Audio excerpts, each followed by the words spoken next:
En una mañana cualquiera de febrero, mientras el sol apenas tocaba las ventanas de la casa de ladrillos rojizos en el suburbio de Belo Horizonte, Enrique preparaba su café con la precisión de siempre. A los 38 años, era el tipo de hombre que se despertaba a la misma hora todos los días, usaba las mismas 3 marcas de ropa desde hacía años y organizaba los libros en la estantería por orden alfabético y por color. Ingeniero civil, metódico y racional, cultivaba una vida sin sobresaltos, o eso creía. Casado desde hacía 9 años con Marina, su excompañera de universidad, Enrique consideraba su matrimonio estable. No había grandes pasiones, pero sí había respeto mutuo, sociedad financiera y una rutina sólida. Por eso, cuando Marina le dijo que necesitaba hablar aquel martes, él no imaginó que su vida entera estaba a punto de implosionar. Ella estaba nerviosa, las manos temblorosas sosteniendo una taza que no tocaba. «¿Pasó algo?», comenzó, evitando su mirada. Y luego, sin rodeos, soltó: «Estoy embarazada». Por un momento, Enrique pensó que no había oído bien. Luego vino la segunda reacción, un vacío abriéndose en su pecho. 2 años antes, se había hecho una vasectomía, un procedimiento discutido con calma, decidido por ambos, motivado por el deseo mutuo de no tener hijos. Sintió que el mundo se silenciaba. «¿Estás segura de que estás embarazada?», preguntó en voz baja. Marina asintió, tragando saliva. Cuando él preguntó de quién era, ella se quedó en silencio. Pero bastó mirarla a los ojos para saber que la traición no solo era conyugal, era fraternal. En ese instante, algo dentro de él se rompió de forma definitiva. Enrique no gritó, no porque no quisiera. Dentro de él, algo rugía, pero había aprendido a lo largo de su vida a contenerse, a tragar, a razonar incluso cuando el suelo se rompía.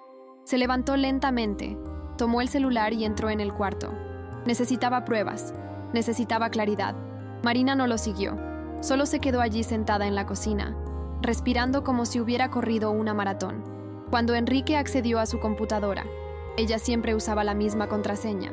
Encontró los mensajes que confirmaron lo que ya temía. Conversaciones con su hermano menor, Lucas, audios, fotos, emojis con risas burlonas, intercambios íntimos, bromas internas y, lo que más dolió, mensajes que lo ridiculizaban. «Ni se imagina», escribió Lucas en uno de ellos. «Es metódico hasta de más. Si yo fuera ella, ya habría estallado». Marina respondió con un gif riendo. Enrique leyó todo con los ojos secos y el estómago revuelto. No había espacio para lágrimas. Aún no. La traición, por sí sola, ya sería devastadora. Pero lo que lo destruía era la combinación de factores. No era solo la ruptura del matrimonio.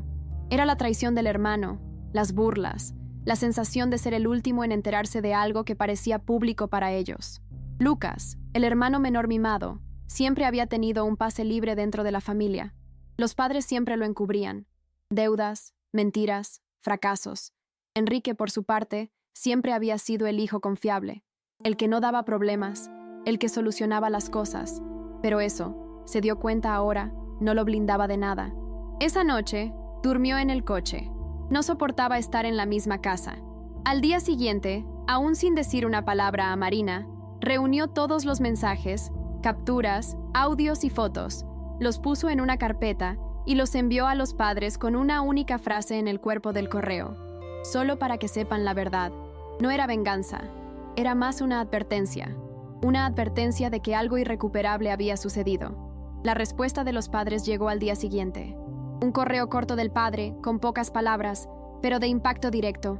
«Estoy absolutamente avergonzado. Esto es imperdonable. Ya hablé con él. Está desheredado. Cuenta conmigo». La madre, sin embargo, guardó silencio. Su silencio dolió casi tanto como la traición. A lo largo de su vida, Enrique supo que había una diferencia en el trato entre él y su hermano, pero siempre lo había pasado por alto. Siempre pensó que era cosa de su cabeza. Ahora no. Ahora era evidente. Ya no necesitaba probarle nada a nadie. Lucas lo había traicionado. Marina lo había engañado. Y su madre, al no pronunciarse, al no decir siquiera un «lo siento», confirmaba que estaba solo en ese pedazo de la familia. Aún así, Enrique no retrocedió. Llamó a un abogado, comenzó el proceso de divorcio y, discretamente, pidió un traslado en el trabajo a una unidad de otro estado. Quería empezar de nuevo, aunque fuera desde cero.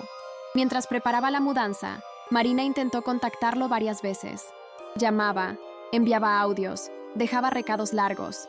Al principio decía que había sido un error, que estaba confundida, que Lucas la había seducido en un momento de fragilidad. Luego empezó a decir que tal vez el bebé fuera realmente de Enrique. Él no respondió a ninguno de los intentos.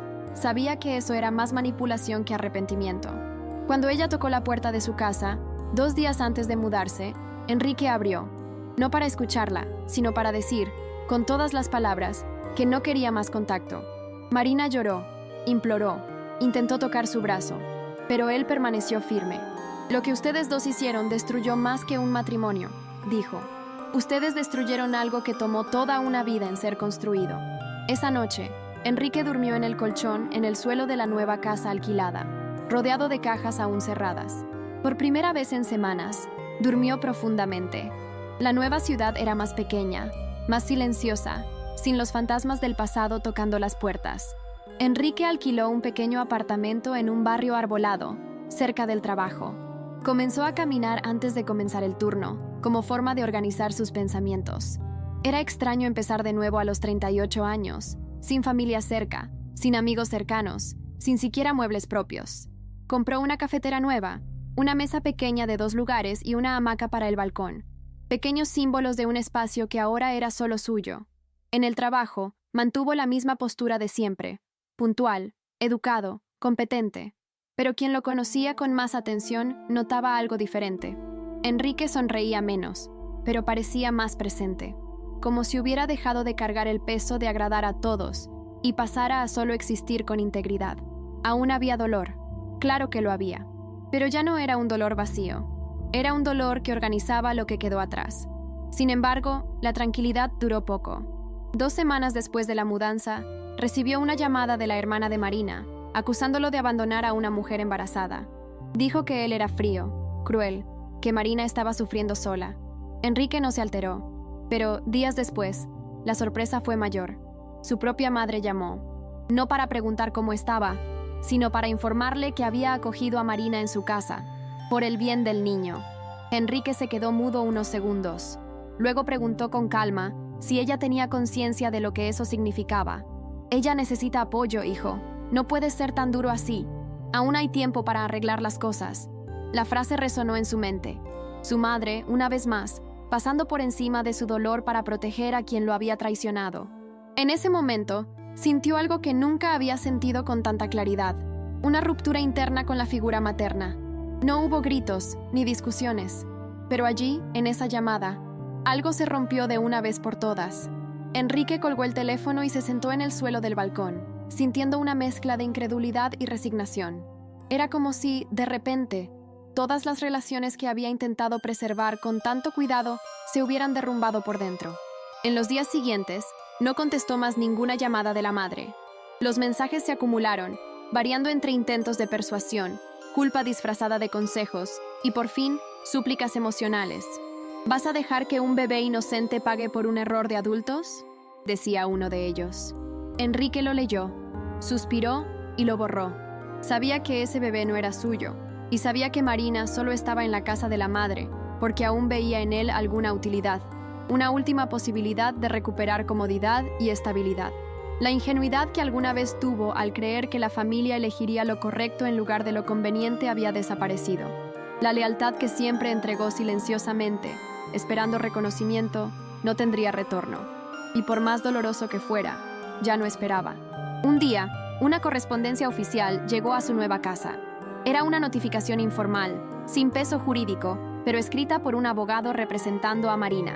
En el texto, había una sugerencia de acuerdo de pensión, basada en la alegación de que Enrique debería contribuir con una cantidad mensual, a título de apoyo emocional y compensación psicológica, por la ruptura abrupta del matrimonio durante el embarazo. Enrique leyó cada línea con la calma de quien ya no se sorprende.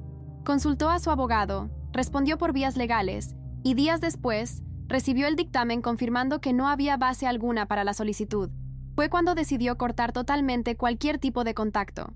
Bloqueó números, correos electrónicos y pidió que su abogado interviniera en cualquier comunicación futura. No por rabia, sino por autopreservación. Con cada nuevo intento de manipulación, se dio cuenta de que la paz venía no de la respuesta correcta, sino de la elección de no entrar más en guerras que no le pertenecían.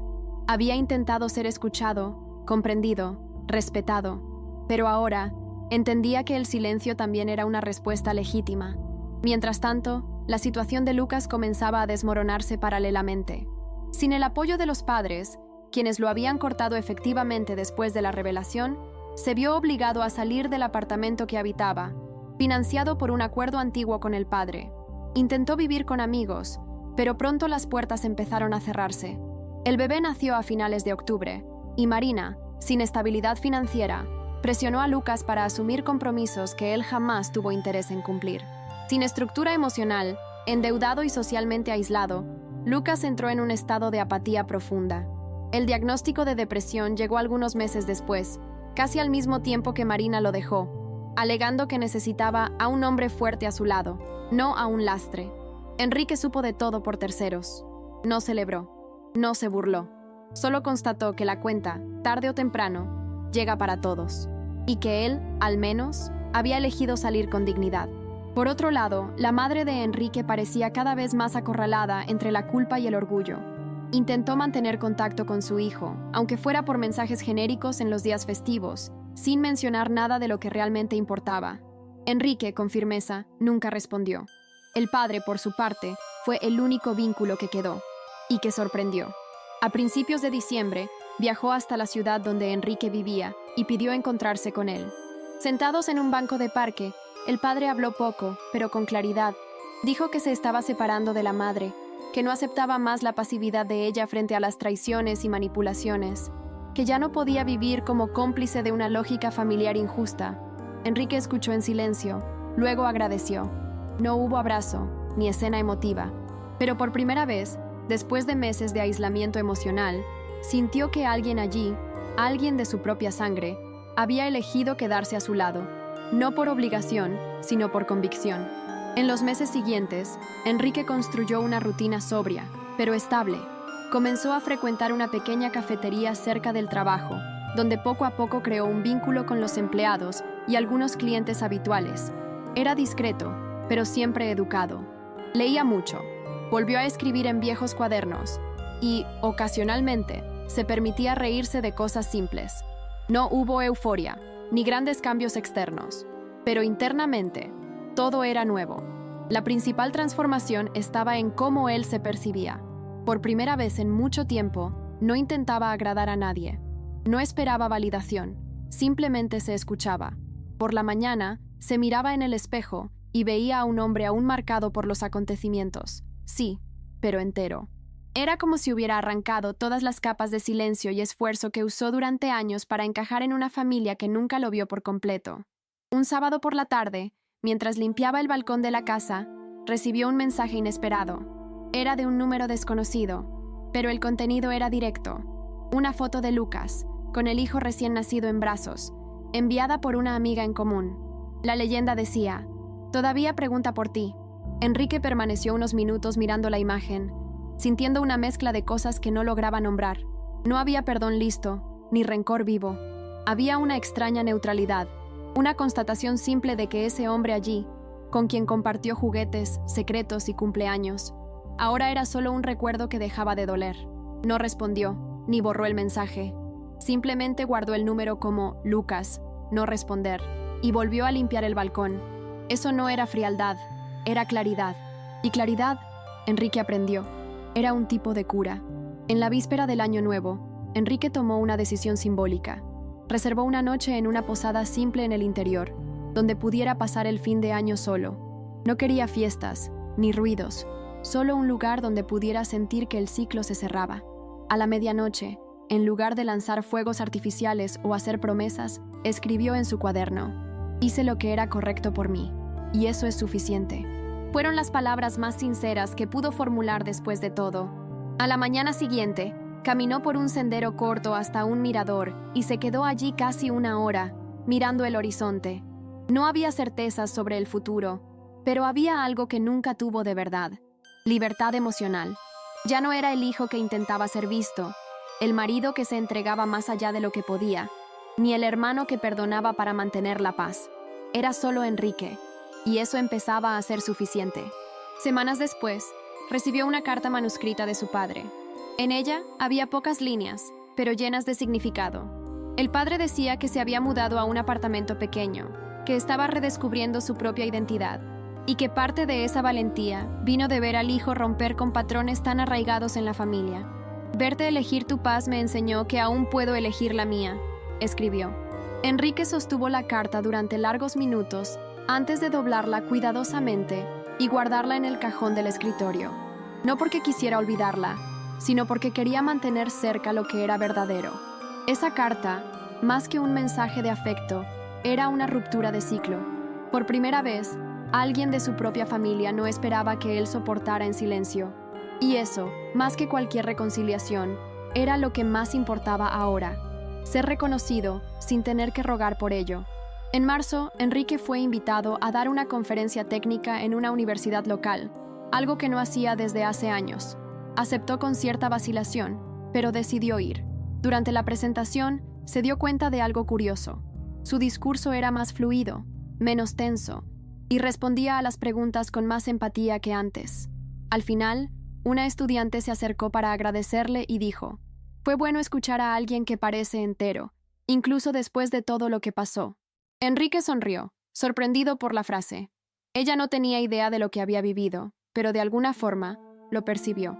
Era como si el dolor que había vivido hubiera dejado marcas. Sí, pero marcas que ahora contaban una historia, no de destrucción, sino de renacimiento. Ese día, al llegar a casa, hizo algo que evitaba desde el divorcio. Se tomó una foto y la publicó en las redes sociales, sin subtítulo, sin filtro. Solo él, frente al espejo, con una mirada tranquila. La publicación recibió pocas reacciones, pero muchos mensajes privados. Algunos de viejos compañeros, otros de familiares con los que no hablaba desde hacía tiempo. Enrique leyó todos, pero respondió a pocos. No por orgullo, sino porque aprendió que no todas las conexiones merecen ser reanudadas. Algunas existían mejor en el pasado, otras tal vez podrían reconstruirse con el tiempo. Pero ahora ya no necesitaba correr tras eso. Su vida ya no giraba en torno a lo que los demás esperaban de él. La única expectativa que importaba era la que él creaba para sí mismo. Y en este nuevo lugar, él tenía control. No sobre todo, pero sobre lo que permitía entrar. Era una vida más simple, con menos ruido, pero por primera vez en mucho tiempo, sentía que cada elección venía del lugar correcto, desde adentro. En abril, Marina intentó una vez más acercarse, la última. Envió un mensaje corto, diciendo que quería que Enrique conociera al bebé. «Es igual a ti», decía, como si la semejanza física pudiera anular el pasado. Enrique no respondió, no por frialdad, sino porque entendió que había cosas que ya no necesitaban ser dichas. El niño no tenía culpa, lo sabía, pero también sabía que no era su papel llenar el vacío dejado por la irresponsabilidad de otros. No quería ocupar el lugar de nadie. Ya había pasado demasiado tiempo tratando de arreglar lo que no había roto él. Ese mensaje no lo afectó. Por el contrario, fue la confirmación de que había elegido bien. No alimentar vínculos que venían cargados de chantaje emocional. En una noche tranquila, sentado en el balcón con una taza de té en la mano, Enrique releó el primer billete que escribió al mudarse. «Hice lo que era correcto por mí, y eso es suficiente». Sonrió, no porque todo estuviera perfecto, sino porque ahora entendía el valor de una vida vivida con conciencia. No reconstruyó su historia sobre venganza, ni sobre justicia tardía. Reconstruyó sobre elecciones, y cada elección fue hecha con base en una nueva pregunta. ¿Esto me hace bien o solo me acostumbré al dolor? La respuesta, casi siempre, venía con claridad, y cuando no venía, él esperaba.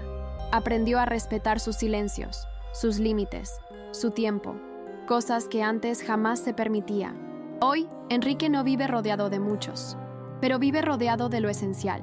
Tiene un pequeño grupo de amigos que conoció en la nueva ciudad, un vecino que le ofrece café fresco los domingos y un proyecto de libro en marcha, donde cuenta historias de reconstrucción, sin decir que una de ellas es la suya.